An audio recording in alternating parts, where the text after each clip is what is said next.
प्रभु जीशुଙ୍କ महिमा हेउ अभिवादन स्वीकार करंतु बंधुगण। वर्षा हेउछि एते वर्षा प्रलय बात्या पानी कहबाकू नाही। जणे माँ शोइथिले उठिले आउ तांको झियोकू कहउछन्ती मारे पड़िसा घरर छात उपरु पानी पड़ुछि जा हांडी टिके नहीं रखिदबु। झियो जाई हांडी रखिदेला। ए कथा कहिला परे माँ पुनर्बार शोई पड़े।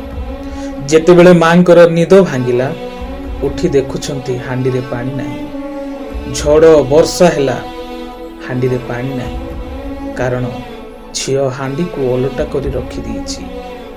आम मंडली गुड़ाकरे चर्च गुड़ाकरे वाक्यर अनेक वर्षा हुए किंतु आमर कान ओलटी जाइथिबा हांडीर न्याय। एणुकरी ईश्वरଙ୍କ वाक्य आमे सुनिले मध्य बुझी न थाओ। जिसाय 6 पर्वर 9 पदरे लिखा अछि तहिरे से कहिले जाओ ओ एही गोष्ठी की कुह तुम्हे माने सुनुच निश्चय मात्र बुझु ना ओ देखुच निश्चय मात्र जानु ना।